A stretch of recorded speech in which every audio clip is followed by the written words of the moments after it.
Bakesek, un travailleur social communautaire, un combattant aussi de l'environnement, appelé par beaucoup de Sénégalais l'environnementaliste. À quelques jours du lancement du projet de la dépollution de la baie de Hann, Bakesek revient sur son combat de un quart de siècle. Nous sommes sur le canal 6 qui est construit en 1955. Ce canal est à 4 km de long et quitte Colobane, traverse la zone industrielle, traverse la zone artisanale et toute cette zone peuplée par des quartiers spontanés qui déversent directement leurs ordures dans ce canal. Et lors des premières pluies, au mois d'août notamment vers le 15 août, nous avons une poussée des eaux fluviales qui entraîne tout ce qu'il y a à l'intérieur du canal vers la mer. Ce spectacle dure depuis 65 ans. Donc, imaginez-vous les ordures déversées par 7 quartiers, par tous ces artisans, ces centaines d'artisans mécaniciens, leurs huiles usées, leurs pneus, les déchets plastiques, les branchements clandestins des industries, le tout dans le canal 6.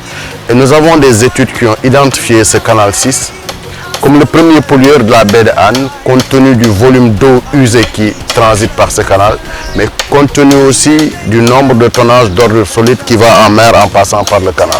C'est pourquoi pendant 10 ans, nous n'avons cessé de faire un plaidoyer pour qu'on installe ici un dégrilleur qui va retenir les ordures dans le canal et les empêcher d'aller en mer. Et leur obstruction pour les empêcher d'aller en mer est conforme aux dispositions du Code de l'environnement. Dans les dispositions relatives à la pollution des eaux, nous avons une conformité avec le code de l'hygiène, nous avons une conformité avec le code de l'assainissement, nous avons une autre conformité avec le code de l'eau. Toutes les normes sénégalaises en matière de protection de l'environnement interdisent le déversement de déchets solides et d'eau usée directement en mer. Donc ce que la population a fait dans ce canal 6 avec l'installation de ce dégrilleur que nous avons nous-mêmes financé est exemplaire. C'est exemplaire parce qu'on peut reconduire la même chose pour le canal de Soumbédioune, le canal qui passe devant le lycée Blaise Diagne. Nous pouvons reconduire ça dans les canaux à ciel ouvert de Rufisque. Nous pouvons faire la même chose à Bargny et dans le canal d'Angor. Donc c'est une nouvelle trouvaille qui ne coûte pas cher, mais qui va empêcher énormément la pollution des déchets solides en mer. C'est exemplaire parce que c'est une participation des populations dans le projet de dépollution de la baie de Hann. Parce que jusqu'ici, c'est des bailleurs de fonds, c'est la coopération néerlandaise, c'est l'AFD qui mettait leurs sous pour appuyer le gouvernement à dépolluer notre plage. Mais pour la première fois, nous mettons la main à la poche pour empêcher la pollution de cette baie. Donc c'est exemplaire à plus d'un titre. Et cela prouve simplement l'engagement des citoyens à défendre leur cadre de vie. C'est pourquoi nous saluons cette réalisation, un dégrilleur comme on l'appelle, que l'on a fait dans les autres stations. Lorsque vous allez dans le bassin de rétention de Grand-Yoff, là où nous avons une forte végétation et beaucoup de plastique, même le dégrilleur est renforcé par un filet de pêche.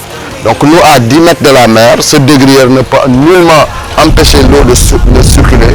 Mais nous avons ici, comme vous le voyez, cet tas, avec les déchets plastiques, avec les déchets en huile que nous avons tirés directement du canal, avec l'aide de l'ONAS, avec l'aide de l'UCG, mais surtout la participation des populations.